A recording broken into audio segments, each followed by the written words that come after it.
বায়োস্টিমিং YouTube চ্যানেলে সবাইকে স্বাগত।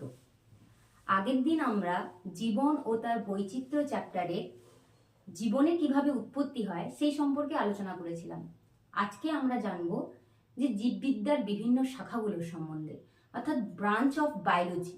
তাহলে এই যে বায়োলজি কথাটা বললাম, এই বায়োলজি শব্দটা কোথা থেকে প্রবর্তিত হলো? বিজ্ঞানী ল্যামার্ক বলে একজন সায়েন্টিস্ট ছিলেন, তিনি এই বায়োলজি কথাটা প্রবর্তন করেছিলেন। এই বায়োলজি কথাটা দুটো গ্রিক শব্দ, একটা হচ্ছে বায়োস আর একটা হচ্ছে কি লোগোস, এই দুটো থেকে কথা থেকে এসেছে। অর্থাৎ বায়োস কথার অর্থ হচ্ছে জীব আর লোগোস কথার অর্থ হলো জ্ঞান। এই দুটো শব্দের সমন্বয়ে বায়োলজি কথাটা এসেছে। এবার এই জীববিদ্যা কি, এখানে কি নিয়ে আলোচনা করা হয় বা এই জিনিসটা কি, সেটার সংজ্ঞা কি? তো এখানে জীববিদ্যা জিনিসটা কি? জীব মানে সেটা উদ্ভিদ হোক, প্রাণী হোক, কোনো একটা জীবাণু হোক, তাদের হচ্ছে আচার আচরণ বা তাদের বাহ্যিক গঠন, তাদের আভ্যন্তরীণ গঠন, তারা কিভাবে শারীরবৃত্তীয় কার্যাবলী পরিচালনা করে, তাদের দেহর যে বিভিন্ন অঙ্গগুলো কিভাবে শারীরবৃত্তীয় কার্যাবলী পরিচালনা করে, এই সংক্রান্ত আলোচনা যে শাখায় করা হয় তাকেই কি বলা হয়? জীববিদ্যা। এবারে এই জীববিদ্যার মেন তিনটি শাখা আছে। একটা হচ্ছে উদ্ভিদবিদ্যা, আর একটা হচ্ছে প্রাণীবিদ্যা, আর একটা হচ্ছে কি না জীবাণুবিদ্যা। এবারে উদ্ভিদবিদ্যা, এগুলোর প্রত্যেকটার কিন্তু ইংলিশ নামগুলো একটু ভালো করে তোমরা পড়বে, কারণ পরীক্ষায় কিন্তু এই ইংলিশ নাম দিয়ে কোশ্চেন আসতে পারে, তখন কিন্তু নাহলে তোমাদের সমস্যা হবে। তাই জন্য ইংলিশ নামগুলো গুরুত্ব দিয়ে তোমরা পড়বে। এবারে উদ্ভিদবিদ্যাটা কি, যেটাকে আমরা ইংলিশে বলছি বোটানি, তো যেখানে উদ্ভিদ সংক্রান্ত আলোচনা করা হয়। এই উদ্ভিদের বাহ্যিক গঠন কেমন, বা তার যে বিভিন্ন যে ভেতরে যে বিভিন্ন যে শারীরবৃত্তীয় কার্যগুলো কিভাবে সম্পন্ন হয়, তো সেই সংক্রান্ত যে বিজ্ঞান বা সেই সংক্রান্ত আলোচনা জীববিদ্যার যে শাখায় করা হয় তাকে কি বলা হয়? উদ্ভিদবিদ্যা। এই উদ্ভিদবিদ্যার জনক হচ্ছে থিওফ্রাস্টাস। তাহলে কি বললাম? উদ্ভিদবিদ্যার জনক হলেন বিজ্ঞানী থিওফ্রাস্টাস। আর জীববিদ্যা, টোটাল জীববিদ্যার জনক বলা হয় বিজ্ঞানী অ্যারিস্টটলকে। এবারে হচ্ছে প্রাণীবিদ্যা অর্থাৎ জুলজি। তো এই জুলজি মানে কি? প্রাণীবিদ্যা, এখানে এর যেটা আমি বললাম তার মধ্যেই কিন্তু উত্তর আছে। অর্থাৎ জীববিজ্ঞানের যে শাখায় প্রাণীর বিভিন্ন বিষয় নিয়ে যেখানে আলোচনা করা হচ্ছে সেটাকে আমরা কি বলছি? প্রাণীবিদ্যা বা জুলজি। এটার হচ্ছে জনক হচ্ছে কে না বিজ্ঞানী অ্যারিস্টটল। তারপরে হচ্ছে জীবাণুবিজ্ঞান। তোমরা শুধু ভাবছো যে উদ্ভিদ বা প্রাণী এরাই মানে এদের প্রাণ আছে, কিন্তু আমরা আমাদের চারপাশে অনেক ক্ষুদ্রাতি ক্ষুদ্র অনেক জীবাণু, সে ব্যাকটেরিয়া ভাইরাস যারা ছড়িয়ে আছে, তাদেরকে কিন্তু আমরা খালি চোখে দেখতে পাই না। তারাও কিভাবে বৃদ্ধি লাভ করছে, তারাও কিভাবে পরিবেশে আচরণ করছে, হ্যাঁ, সেই সংক্রান্ত আলোচনা যেখানে করা হয় সেটাকেই কি বলা হয়? জীবাণুবিদ্যা বা মাইক্রোবায়োলজি। এর জনক হলেন বিজ্ঞানী লিউয়েন হক। তাহলে ক্লিয়ার হলো জীববিদ্যার মেন তিনটি শাখা, একটা হচ্ছে উদ্ভিদবিদ্যা, প্রাণীবিদ্যা আর জীবাণুবিদ্যা, বোটানি, জুলজি আর মাইক্রোবায়োলজি। উদ্ভিদবিদ্যার জনক থিওফ্রাস্টাস, প্রাণীবিদ্যার জনক অ্যারিস্টটল এবং জীবাণুবিদ্যার জনক হচ্ছেন লিউয়েন হক। ক্লিয়ার হলো? এইবারে এই যে শাখাগুলো আমরা বললাম, এর যে মেন মানে জীববিদ্যার যে বিশুদ্ধ যে শাখাগুলো, কি একটা শাখা হচ্ছে ফলিত জীববিজ্ঞানের শাখা আর একটা হচ্ছে বিশুদ্ধ জীববিজ্ঞানের শাখা। তো বিশুদ্ধ যে বিষয়গুলো সেটা নিয়ে প্রথম আমাদের আলোচনা করতে হবে। তো সেগুলো কি? তো সেগুলো হচ্ছে এক হচ্ছে কি না কোষ তত্ত্ব অর্থাৎ সাইটোলজি। তোমরা কোষ সম্বন্ধে পড়েছো বা আমিও আগের ক্লাসগুলোতে কোষ সম্বন্ধে তোমাদের আইডিয়া দিয়েছি। তো সেই কোষের গঠন কেমন, একটা কোষ থেকে আরেকটা কোষের বিভাজন কিভাবে হয়, সেই সংক্রান্ত আলোচনা জীববিজ্ঞানের যে শাখায় করা হয় তাকে কি বলবো? কোষ তত্ত্ব বা সাইটোলজি। তারপরে কি লিখেছি আমরা? অঙ্গ সংস্থান অর্থাৎ কি না মরফোলজি।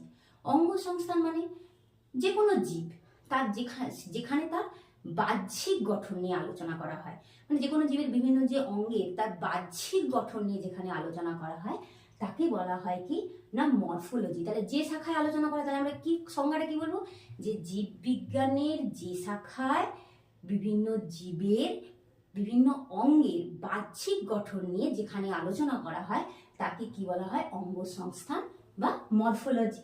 তারপরে যে শারীরস্থান অর্থাৎ অ্যানাটমি, এখানে হচ্ছে একটু আলাদা, যে জীববিজ্ঞানের যে শাখায় ওই যে বিভিন্ন যে অঙ্গের, সেখানে আমরা বাহ্যিক গঠন নিয়ে আলোচনা করছিলাম, এখানে কি করা হয় না আভ্যন্তরীণ গঠন নিয়ে আলোচনা করা হয়, সেটাকে কি বলা হচ্ছে শারীরস্থান বা অ্যানাটমি। তারপরে হচ্ছে শারীরবৃত্ত বা ফিজিওলজি। এই যে বিভিন্ন অঙ্গ, আভ্যন্তরীণ যে অঙ্গগুলো, তারা যে কিভাবে তার কার্যাবলীগুলো করছে, তার কার্যকলাপ নিয়ে যেখানে আলোচনা করা হয় সেটাকে কি বলা হয়, ফিজিওলজি। তারপরে হচ্ছে কলাবিদ্যা। তোমাদের আগেই বলেছিলাম যে অনেকগুলো কোষ মিলে তৈরি হয়েছে কি না কলা।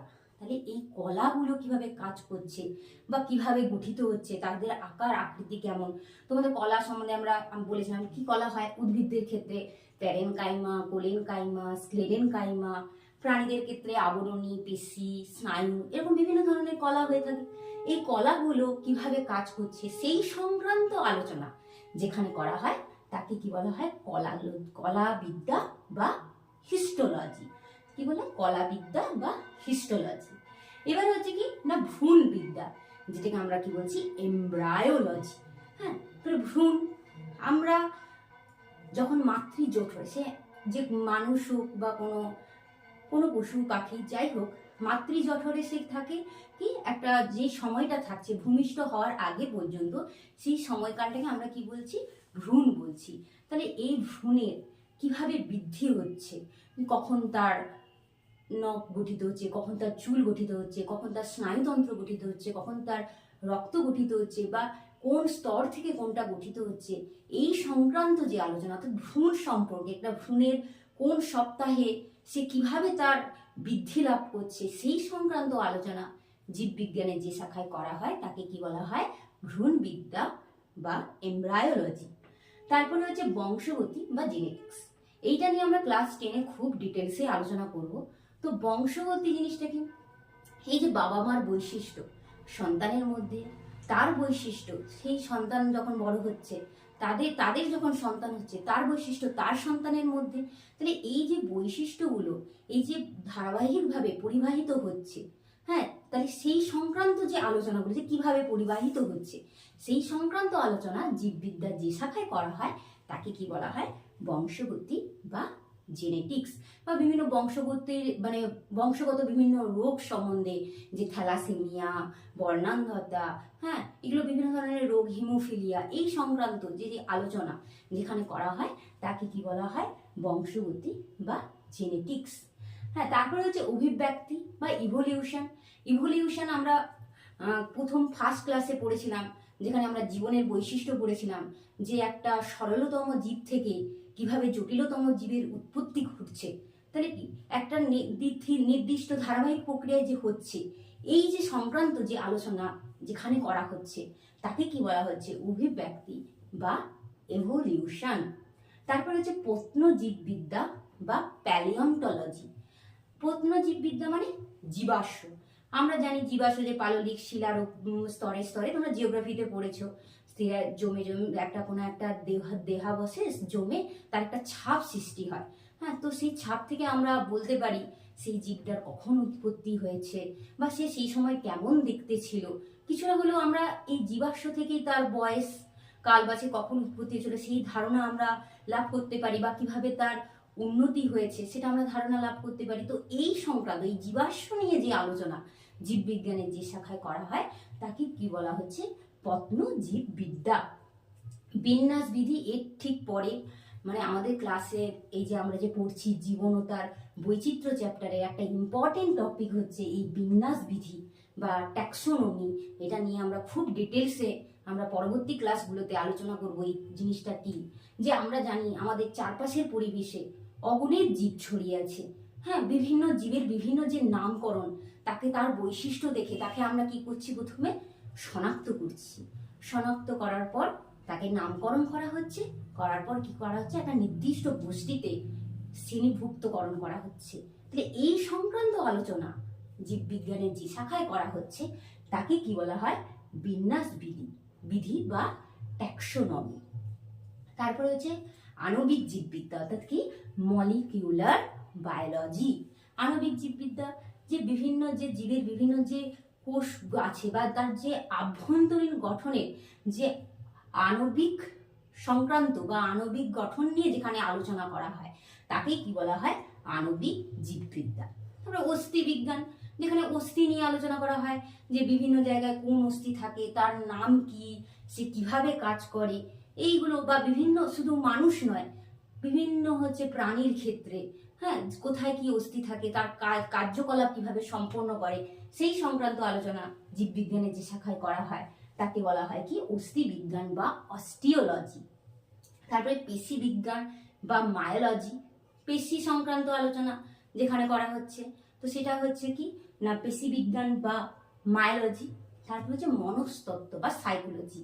মনস্তত্ত্ব মানে এই যে মানসিক বিকাশটা কিভাবে হচ্ছে, হ্যাঁ, বা তার গঠনটা কি রকম, এই সংক্রান্ত আলোচনা যেখানে করা হয় সেটাকে আমরা কি বলছি? মনস্তত্ত্ব বা সাইকোলজি। তারপর হচ্ছে এন্টামোলজি বা কীট পতঙ্গ বিদ্যা। এন্টামোলজি মানে বিভিন্ন হচ্ছে পতঙ্গ মানে কোন শ্রেণীর অন্তর্ভুক্ত বলবো? আমরা পড়েছি আগে, কোন হচ্ছে পর্বে আমাদের এদেরকে অন্তর্ভুক্ত করব? সেটা হচ্ছে কি সন্ধিপদ বা আর্থগোটা পর্বের অন্তর্ভুক্ত হয়ে থাকে। যাদের সন্ধির উপাঙ্গ থাকে সেটা হচ্ছে কি না কীট পতঙ্গ বা যেটা হচ্ছে পতঙ্গ।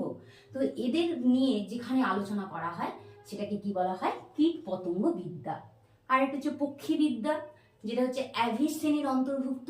তো সেই পক্ষী সংক্রান্ত বিভিন্ন পাখি, হ্যাঁ, কিভাবে তাদের আচরণ করে বা তাদের গঠনটা কিরকম, কিভাবে তার জীবনযাপন করে থাকে, এই সংক্রান্ত আলোচনা যেখানে করা হয় সেটাকে কি বলা হয়?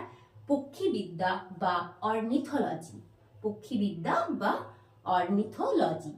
তারপর হচ্ছে জীব প্রযুক্তিবিদ্যা অর্থাৎ বায়োটেকনোলজি। এখন বিজ্ঞান উন্নত হচ্ছে, তার জন্য কি করা হয়? যে বিভিন্ন উন্নতি ঘটিয়ে আমরা বিভিন্ন জেনেটিক পরিবর্তনের মাধ্যমে বিভিন্ন ধরনের হচ্ছে জিনিস আমরা তৈরি করে থাকি। যেমন হচ্ছে বিটি বেগুন, বিটি কটন, এগুলো প্রস্তুত করে থাকি। তো এগুলো আমাদের টেকনোলজির ধারণা আছে বলে, তো সেই সংক্রান্ত আলোচনা যেখানে করা হয় সেটাকে কি বলা হয়? জীব প্রযুক্তিবিদ্যা বা বায়োটেকনোলজি। এবার হচ্ছে ফলিত জীববিজ্ঞানের শাখা। এই যে মূল যে জীববিদ্যার যে শাখাগুলো বা বিশুদ্ধ যে জীববিদ্যার শাখাগুলো আমরা পড়লাম, এগুলোর উপর ভিত্তি করে মানুষ কি করছে? তাদের প্রয়োজনে বিভিন্নভাবে বিভিন্ন জীবকে বিভিন্ন কাজে লাগিয়ে তার উৎপাদন বৃদ্ধি করছে, বা সেই সংক্রান্ত আলোচনা আর যেখানে সেই বিজ্ঞানের যে শাখায় গিয়ে করা হচ্ছে সেটাকেই আমরা কি বলছি? ফলিত জীববিজ্ঞানের শাখা। যেমন একটা হচ্ছে কৃষিবিদ্যা, কারণ জনসংখ্যা এখন বাড়ছে, মানে কি কৃষির উন্নতি সাধন ঘটাতে হবে, মানে যেটা উদ্ভিদ তার ধারাবাহিক প্রক্রিয়া যেভাবে বেড়ে ওঠে সেইভাবে খাদ্য যোগান দেওয়া সম্ভব হচ্ছে, কারণ এখন এত জনসংখ্যা বেড়ে যাচ্ছে। তো সেইভাবে ওই ধারাবাহিক প্রক্রিয়া হতে গেলে অনেক সময় চলে যাবে, তাহলে তাড়াতাড়ি কিভাবে তাদের বৃদ্ধি ঘটানো যায়, হ্যাঁ, সেই নিয়ে একটা শাখা গড়ে উঠেছে, সেটা হচ্ছে এগ্রিকালচার বা হচ্ছে কি কৃষিবিদ্যা। আর একটা হচ্ছে উদ্যান পালন বা হর্টিকালচার। উদ্যান পালন মানে বিভিন্ন বাগান, যেমন বাগিচা, যেমন চা বাগান বা বিভিন্ন যে ফুলের চাষ করা হয়, কিভাবে করলে বা ওদের তো বিভিন্ন যে কোন মাটিতে ভালো হবে বা কোন পরিবেশে এটা বেড়ে উঠবে বা কোন সার প্রয়োগ করলে আমরা এতে লাভ পেতে পারি, এই সংক্রান্ত আলোচনা যেখানে করা হয় সেটা হচ্ছে কি উদ্যান পালন বা হর্টিকালচার। তারপরে হচ্ছে কি জীবাণু তত্ত্ব। এবার দেখো, আমি আগেই পড়েছি যে জীবাণুবিদ্যা কি, বিভিন্ন ব্যাকটেরিয়া বা ভাইরাস এই সংক্রান্ত আলোচনা যেখানে করা হচ্ছে। এবারে আমরা জানি যে অনেক অণুজীব আছে যারা অপকারী, আবার কিছু অণুজীব আছে যারা খুবই উপকার করে আমাদেরকে। তো সেই উপকারী এই যে বিভিন্ন ধরনের ব্যাকটেরিয়াকে কাজে লাগিয়ে আমরা হচ্ছে বা বিভিন্ন ধরনের ছত্রাককে কাজে লাগিয়ে আমরা হচ্ছে কি পাউরুটি প্রস্তুত করছি বা দুধ থেকে দই প্রস্তুত করছি। তো এগুলো কিভাবে করা হচ্ছে, তাহলে এগুলো কি বিভিন্ন হচ্ছে পদ্ধতির মাধ্যমে বা সেই সংক্রান্ত আলোচনা একটা শাখায়, জীববিজ্ঞানের শাখায় করা হচ্ছে। তো কোন জীবাণুতে কোন উপকার আমরা পেয়ে থাকি, তো সেইটা নিয়ে যেখানে আলোচনা করে বা কিভাবে করবো এটা, সেটা হচ্ছে কি জীবাণু তত্ত্ব বা ব্যাকটেরিওলজি।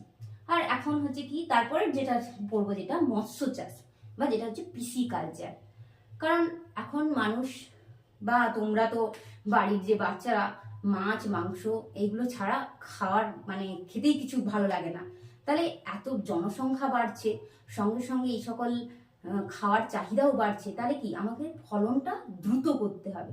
তো এই মাছও কি হচ্ছে, একটা পুকুরেই একসঙ্গে অনেক মাছের বৃদ্ধি ঘটানো হচ্ছে খুব কম সময়ে দ্রুততার সঙ্গে। তাহলে এটা কিভাবে করব?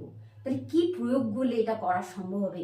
আমরা প্রণোদিত প্রজনন পড়েছিলাম, তো সেই প্রণোদিত প্রজনন কিভাবে করা হয় সেটা যদি তুমি না জানো তাহলে সেটা কিভাবে সম্ভব? সম্ভব নয়। তাহলে সেটা নিয়ে যেখানে আলোচনা করা হয় বা তাদেরকে কি খাদ্য দেওয়া উচিত, হ্যাঁ, এই সংক্রান্ত যে আলোচনা যেখানে করা হয় সেটাকে কি বলা হয়? পিসিকালচার বা মৎস্য চাষ। এবারে হচ্ছে রেশম চাষ অর্থাৎ সেরিকালচার। যে একটা রেশম মথ, সেখান থেকে যে সিল্ক প্রস্তুত করা হচ্ছে, বিভিন্ন সিল্কের পাঞ্জাবি, সিল্কের শাড়ি, হ্যাঁ, তন্তু বের করে সেখান থেকে যে প্রস্তুত করা হচ্ছে, তো একটা মথ থেকে কিভাবে একটা সিল্ক প্রস্তুত করব, সেটা যদি সেই সংক্রান্ত আলোচনা যেখানে করা হচ্ছে, বা এটার থেকে আমরা উন্নতিও মানে এটা এই যে সিল্ক এর শাড়ি বিক্রি করে অনেক চাষ মানে যারা এইগুলো কাজগুলো করছে তাদের অনেক উন্নতি সাধনও হচ্ছে, তারা মুনাফা পাচ্ছে বা তাদের অর্থ উপার্জন করছে। তাহলে এগুলো আমরা ফলিত জীববিজ্ঞানের শাখার মধ্যেই ধরবো। তো সেই সংক্রান্ত আলোচনা যেখানে করা হয় তাকে কি বলা হয়? রেশম চাষ বা সেরিকালচার। তারপরে যে মধুমক্ষী চাষ, যেটাকে বলা হয় কি না এপিকালচার, যেখানে কি করা হয় না মধু উৎপাদন। কারণ আমরা জানি, কারণ তোমার জীববিজ্ঞানের ধারণা আছে বলে, যে মধুর কি উপকারিতা সেটা তোমরা জেনেছো, যে মধুতে সর্দি কাশিতে খুব ভালো উপকার করে থাকে। তাহলে মধু উৎপাদনের হারটা বাড়াতে হবে, কারণ এখন তো জঙ্গল তো কেটেই ফেলা হচ্ছে। তাহলে সেখানে হচ্ছে মধু কি মানে মৌমাছি কিভাবে তার চাক তৈরি করবে বা সেখান থেকে আমরা কিভাবে মধু পাবো। তাহলে আমাকে মধুর উৎপাদন বাড়ানোর জন্য তাহলে কৃত্রিম উপায়ে মধু চাষ করতে হবে। তো সেই কৃত্রিম উপায়ে কিভাবে মধুমক্ষী চাষ করে মধু উৎপাদন করব, সেই সংক্রান্ত আলোচনা যেখানে করা হয় সেটাকে কি বলা হয়? এপিকালচার। তারপরে হচ্ছে হাঁস মুরগি চাষ, যেটাকে আমরা কি বলছি না পোলট্রি। অর্থাৎ যেখানে হচ্ছে একটা পোলট্রি একটা কম জায়গার মধ্যে একসঙ্গে প্রায় 1 থেকে 1.5 মাসের মধ্যে কি করা হচ্ছে, একসঙ্গে অনেক মুরগি প্রতিপালন করা হচ্ছে। তো এটা তোমার যদি বিজ্ঞানের ধারণা না দেওয়া হয় বা কিভাবে এটা করব সেই সংক্রান্ত যে বিষয়গুলো সেটা তো আগে জানতে হবে। তো সেই সংক্রান্ত বিষয় নিয়ে আমরা পড়েছি লেঘর, হ্যাঁ, বিভিন্ন মুরগির প্রজাতি, তারপরে খাকি, ক্যাম্বেল, এগুলো কি বিভিন্ন ডিম উৎপাদনকারী হচ্ছে, ডিম ও মাংস উৎপাদনকারী হচ্ছে হাঁস, হ্যাঁ। তো এই সংক্রান্ত আলোচনা যেখানে করা হচ্ছে তাকে কি বলা হয়? পোলট্রি। আর কি না ডেয়ারি। ডেয়ারি মানে হচ্ছে কি না গোপালন। গোপালন মানে যে গরুর কিভাবে দুধ উৎপাদন করব বা সেখান তাহলে দুধ উৎপাদনের হার, কারণ ঘরে ঘরে, কারণ একটা জায়গায় যদি গরুকে রেখে সেখানে যদি দুধ উৎপাদন করা হয় বা গরুকে প্রতিপালন করা হয় বা তাকে যদি তার প্রয়োজনীয় খাদ্য সরবরাহ করা হয়, তাহলে সেখান থেকে আমরা লাভ পেতে পারি। তো সেই সেই সংক্রান্ত আলোচনা যেখানে করা হয় সেটাকে কি বলা হয়? গোপালন বা ডেয়ারি। তারপরে এখন মুক্তা। মুক্তা তোমরা পড়েছো যে মেয়েরা সাধারণত মুক্তা পড়তে ভালোবাসে বা মুক্তা পরে। তো সেই মুক্তা, সেই ঝিনুক থেকে, মুক্তার ঝিনুক থেকে আমরা মুক্তা পেয়ে থাকি। তো সেই মুক্তা সেই সমুদ্র থেকে নিয়ে এসে সেখান থেকে মুক্তা সরবরাহ করতে অনেকটা বেশি সময় লাগে। তাকে যদি আমরা একটা নির্দিষ্ট জায়গায় রেখে, তাকে যদি আমরা একটা নির্দিষ্ট জায়গা ঘিরে সেখানে যদি কালচার করা হয়, তাহলে সেখান থেকে আমরা মুক্ত খুব সহজেই একসঙ্গে অনেক মুক্ত পেতে পারি। তো সেই সংক্রান্ত আলোচনা জীববিজ্ঞানের যে শাখায় করা হয় তাকে কি বলা হয়? মুক্ত চাষ বা ফার্ম কালচার। তাহলে এখানে আমরা জীববিজ্ঞানের বিভিন্ন যে মেন যে ফলিত জীববিজ্ঞানের শাখা বা বিশুদ্ধ জীববিজ্ঞানের শাখাগুলো নিয়ে আলোচনা করলাম, এগুলো ছাড়াও জীববিজ্ঞানের সঙ্গে বিভিন্ন শাখার যে সম্পর্ক এবং জীববিদ্যার গুরুত্ব কি, এই সংক্রান্ত বিষয়গুলো আমরা পরের ক্লাসে আলোচনা করব। আজকে এই পর্যন্ত।